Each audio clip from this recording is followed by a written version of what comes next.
Guys, it's Sarah with Grassroots Evolution Tarot. I'm here tonight. I apologize for the lighting. It's not the best in my kitchen at the time. But I'm really called to bring you guys a message. Happy spring. Happy Aries season. So I have a few cards. I want to bring the postcard from Spirit first. See what messages we can expect. Also, Mercury goes direct today. I'm filming on March 20th, so a whole lot of stuff going on. I also have the messages of life Oracle, and I bring in the Light Seers Tarot, okay? So before I get into any of the cards or the messages, I just want to take a moment to thank you guys for being here. For all my subscribers, I love you from the bottom of my heart. And for anyone who's new, thanks for stopping by. If you feel like you'd like to see more, please hit subscribe, join this journey with me. And hopefully the next message will be during the day when the lighting's a little bit better in here. But I'm just going to take a moment as well to remind you that no matter what messages come through, no matter what Spirit has to say, it's still up to you and your active free will, the choices you make and the steps you take in this world to get whatever fulfillment it is you'd like to see. To me, that's personal freedom, that's personal power, and it's something that lies at the tips of your fingers and the soles of your feet. So that's your power to do, and use that power wisely, my friend. So let's get going here. I'm going to ask Archangel Michael, Archangel Metatron, my team of light, any of your spirit guides or my spirit guides that would be here for the highest good of the entire collective. I ask them to join us to guide, guard, bless, and protect myself, this reading, and any of you who would ask for it, as well as my house and my family. But I'm going to ask them to deliver messages in the clearest form possible, delivering messages for the highest good and the most far-reaching, okay? But no second-rate messages. I'm going to start out here. We have the Messages of Life Oracle. I just want to kind of get a little bit of sense of what Spirit would say the overall messages, and there's a shit ton. But at the top here was growing. You have unity, overcoming, step by step. God sustains me, a gift of life, and unconditional love. And there's so much here. I'm going to put these all back. I'm going to keep growing in unconditional love, though. In the growing, it says, each day I nourish myself with the light in order to grow in my divinity. Through the messages that life brings me, I study my inner being to improve myself in the eyes of God. I am here to learn and grow, not materially, but at a soul level. I find my balance between material and spiritual worlds, and I free myself of inner conflicts. And I see the light in everyone. I see beyond the personality and feel compassion for all my brothers and sisters of the light. I do not judge anyone, but accept others as they are. I feel unconditional love for everyone without expecting anything in return. I discover what is divine in each being, and I join my soul with theirs so that we may grow together in universal love. That is such an important message in the current times that we're in, that it is always important to align with whoever you feel. So God here, God, source, universe, maybe that's something you're not into. You don't believe in either one, then this is aligning in where you see, where you feel you need to go. I feel it's important, though, here. There is a real importance, okay, in terms of the spiritual world.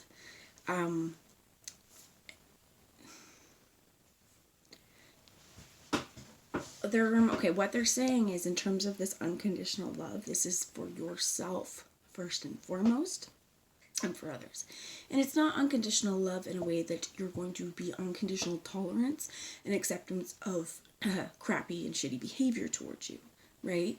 But that if you see someone, or if you feel someone treating you like crap, treating you like shit, treating someone else around you like that because of who they are, what they look like, all those things, this is where, for the love of ourselves and the love of our fellow people, to stand up and speak up. What I heard here is it's going to be important to call it out.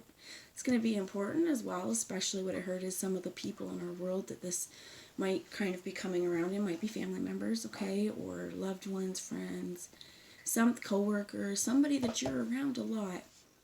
And in this importance is that it doesn't mean that because we have unconditional love, we're going to let them continue to do it over and over and over in this cyclical cycle of hurt, pain, and degradation, okay, is what I heard. We're growing past that.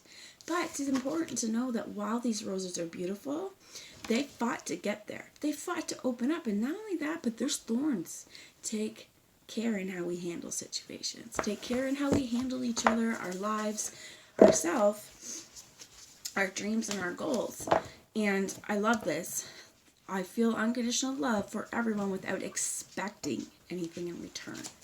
So I do feel like some of you, I think, like, I know myself, okay, this has been a block.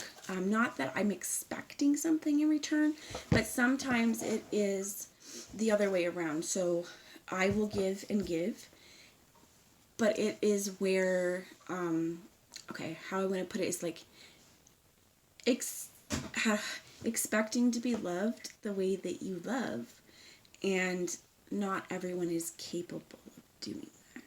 So needing to give yourself unconditional love in those moments too, for what I heard is like potential immaturity or, you know, whatever that is. Actually, before I get into the postcards, Spirit's like, grab the tarot. So we have the Light Seers Tarot now. See what messages we get. Can you give me a little bit more information on what you're talking about here, Spirit? Thank you. Queen of Wands. It's a very, very fiery, passionate energy, and we are in Aries. We are in this springtime energy, so this is beautiful. This is the time to create. This is the time to flourish. What I also heard, now it's not reversed, so it's not the manipulative energy, but this Queen of Wands, if you have people in your world kind of flip it upside down or like do things for you, and sometimes it's a trauma response, okay, expecting that because somebody's done something for you, they want something in return. But there are those of us that have actually experienced this as well. That, you know, trouble accepting gifts and help. That's my dog, Panda. He's kind of... So let's see what we have here. More of the Queen of Wands, please, Spirit. It's not in the reverse. So, oh my gosh, I heard beware of monitoring spirits as well. You have the Ace of Pentacles here. Something new. What's on the bottom? The Lovers in reverse here. Could be Gemini, Libra, Aquarius. Could be also just something not in alignment, right? That Lovers in reverse is kind of like that choice or that entrapment, and that's not what's happening here. I do feel like more than likely, okay, over the past little bit of the Mercury retrograde, there's been a lot coming. There's been a lot of growing. There's been a lot of seeing where you've given or seeing, I want to say it's our patterns and other people's patterns. It's manipulative patterns. It's the patterns that Mercury retrograde is a time of reflection, right? Slowing things down. And you feel like there's so many new understandings that you've come up with in such a wonderful, creative place. And this could also be collaboration. Something with this Ace of Pentacles, something is coming to stick. Something is going to happen. Like, it's a physical thing, okay? So, again, just throughout this, remember that while we're seeing the light in everyone, while we're seeing the best in everyone, this unconditional love in everyone, we're growing and we're hoping and wishing and praying for the growth of them, there are things that beyond our control. We cannot control other people, whether they want to heal, whether they want to change, whether they see, they're going with, like, if you have someone who's very, very focused on the material or very, very focused on, you know, what I heard is what they could get over you or someone else. Like, somebody's very, very focused on climbing this ladder, and what I heard was, like, it's at all costs, right? With that kind of energy, that what I heard is that's not going to fly, right? That is not going to work.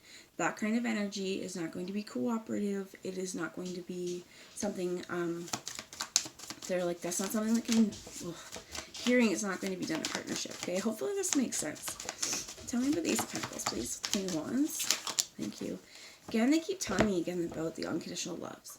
That yes, I do not judge anyone, but I accept others as they are. That is true. And I think this is really important. We've got the Six of Swords in the reverse, which means something has happened or we're going through something that's not worked itself out. And I keep feeling with this unconditional love. You have the Nine of Wands as well. This is that wounded warrior. still standing vigilant at the post. Creating a barrier.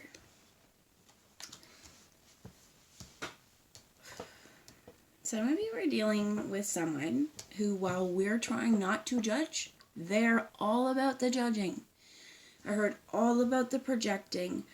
And I think that this new season, there's a few things I heard. Okay, one, try not to take it personally. Because this person's projections, for some of you, I heard slander and smear campaigns. That does not need to be tolerated. That does not need or have to have access to your life either, right? So I feel like there is something, okay, there's something new happening, absolutely. Underneath, there's some unfinished business. Could be a communication that hasn't happened, conversation that needs to happen, some air needs to be cleared, but it's not happened. And whatever this is, it's caused a lot of heartache. It's caused a lot of struggle in your world. But what I do think is, what I heard is someone or a group, whatever it was, like you've been underestimated in your life. Because whatever happened, someone didn't think you, what I heard is, would hold them accountable. Didn't think, one thing is that your cutoff game was so strong. Didn't think that you would finally stand up to their bullshit. And you did. And if you haven't, for some of you, what I felt like is this is you quietly walked away. You pulled your energy back. For some of you, you may have completely just stopped reacting. If you're dealing with a narcissist, you gotta gray rock them. Don't give them anything. Don't let them see they hurt you. Don't let them see anything. Don't give them any information.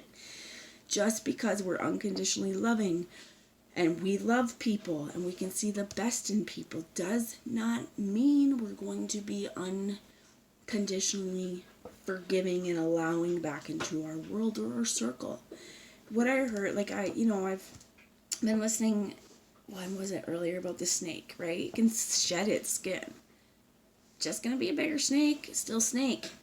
Didn't change its stripes, didn't change its spots, still that. And for some of you, I don't know for everyone, but what I am picking up as well is, what they're giving me is like if you have anyone in your world who maybe is aging or suffering from some sort of dementia or anything like that. This is going to be really difficult as well, because what I heard is like oftentimes,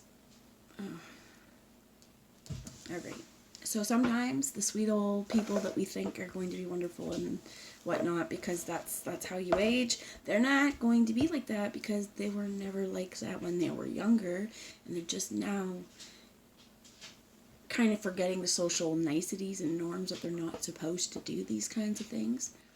I do feel like, too, okay, that whoever this is that specifically is being in here, they're like, I do not judge anyone because they will be judged, right? Spirit will judge them all they want. That's not our job to do, right? Our job just to move through with ourselves. And what I heard is, for somebody, this unconditional love for yourself is going to show up as complete avoidance as much as possible of the individual who I'm speaking about. So I feel like you will know, okay? I also feel like in some ways with the Queen of Wands, whoever the person is, so you, if this Queen of Wands is you and this is Aries season, this is coming alive and making magic happen. And I see that so strongly for you, and then I feel like the other person's energy would be the one to flip it and to manipulate it into something to get you to do what they want.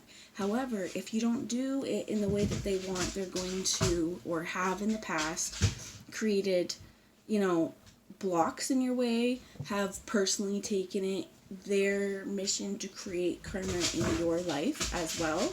or to create drama in your life, okay? And that's gone. The time for that is now. Focus on you and have that unconditional love for yourself and walk the fuck away, okay? I am sorry for the way that this is coming through. It's so important, because then I'm looking down again as I find balance between material and spiritual worlds, and I free myself of inner conflict. I feel like if you've had somebody, and this could be like a narcissistic person, this could just be a jealous person, this could be a very hateful person, this could just be so many things in who this person, if this resonates, feels like it is to you. It could be more than one too. But I feel like the goal or the mission has been to have you question your worth, your value, your position in this world. How the fuck are you supposed to find balance between the material and spiritual worlds if you have somebody, and the words that I was given by Spirit was a dark agent in your midst, constantly trying to make you feel bad? Or pay attention to how people make you feel. If you haven't been around this person in so long, and then all of a sudden the first time you see them, you're getting insults and put downs and things that absolutely are like, where the fuck did this come from? Call it out nicely. Excuse me, did you just say that to me? Where did that come from? Because often as well, that'll kind of nip that in the bud, calling that out. It's kind of like bully behavior, and some of it really feels childish. And this is where, again, I feel bad saying this, but it's what's coming through in terms of, like, especially if you have an older individual in your world, or an older family member, older loved one who is suffering from some sort of dementia. That's where it's going again here. I feel like that the childishness could really come in, okay? So I want to pull a few more cards before I go to the postcards.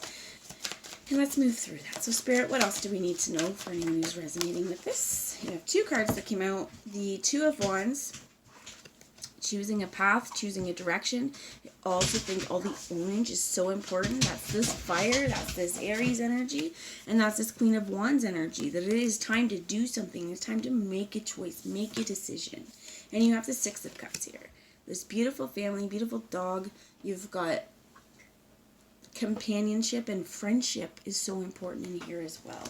So I feel like this is a real lesson for us all, that we want to create new things. We want to create new feelings and new vibes in our world. And something that's a little less free drama, and where we feel chosen. We feel loved and seen and valued, and not put down and devalued and then smeared for standing up for yourself.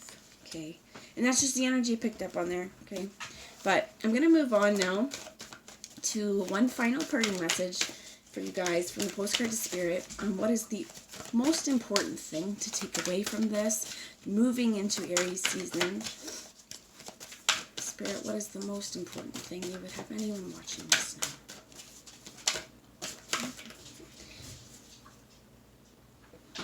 One thing I heard is slow to reveal. So for some of you, there were words where some of you may have been duped by this person, and you're not quite seeing it yet, but you're gonna. Some of you, this person may have been nice to you, but you're witnessing how they treat other people. And this is sort of causing this demise of their character in your eyes. Thank you. Wow, there's a lot. Okay, so I'm gonna take this one. It's the first one I read, and I'm gonna put the rest on the bottom. But this one says, Wild Love. Dearest you, a rigid tree branch breaks under strong winds, yet flexible seaweed survives powerful ocean swells. Right now, we gently remind you that being flexible is a good choice when faced with life's challenges. Surrender your fixed ideas to Spirit, who knows that in your greatest, highest good, and can deliver to you what you need in the appropriate form. In this moment, rather than fighting or being too sure of your own working out, be a little looser and allow for another outcome. Compromise can be the best way forward if you are to learn new ways of doing and seeing. Stay aware, curious, and teachable. Take life on by life's terms. Your purpose may push you in a direction not on your map. Let it. Be so flexible that no storm can uproot you. In the end, you will still be rooted in the world in abundance, and you will indeed experience the beauty that is yours. We love you so much. I love that. I think that's actually what I'm going to call this. Where did it go? Being rooted, right? Wherever it went. But being rooted in who you are. Because that flexibility makes sure that nothing in this world is going to uproot you. So if we have, and this is also where what I want to say is, if you know you're in sort of a fragile state in your mind, your mental capacities right now, you don't have to subject yourself to anything like this. Also, Easter's coming up. There's probably a lot of different things happening right now in different religious kind of like things. There is nothing. No amount of, I want to say not loyalty, but there is nothing, if you are a grown-ass adult, that should force you to go into this kind of uncomfortable, degrading situation. Because I truthfully feel like, also the Spirit saying, in some ways, the person who's, this could be kind of difficult as well, because for some of you, not all of you, but there could be people in your world who, if they, it could be, again, dementia, or they could be close to those end-of-life cycles. And not everyone goes through the review in the same way. Some people may go through the review and say, you know what, wow, I've realized I've let a lot of biases get in between this relationship. I wish that I could have a better, stronger relationship with this person, or I wish that I could open myself up more. I wish I would like this, you know, all of these things. But it feels like whoever this person is, that's not their brain. Their brain is just still stuck on, what I heard is their brain is rooted in sabotage. Their brain doesn't feel good about themselves, and their brain thinks that that's how they make themselves feel good, is by putting everybody else down around them. So I'm going to leave you there, because I feel like, I know you don't want to be around that energy either. So what I heard is armor up, guard up, you know, keep the guard. For, unfortunately, for some of us, you're not able to ever drop the sword, and that's okay. The sword's not always having to be for fighting. Sometimes it's just to protect you and being visible, right? And this is figuratively, not literally. You don't want to hold a sword all the time, right? I'm going to let you go. My phone's going to shut down, guys. But I love you all. And I will talk to you soon. Bye, guys.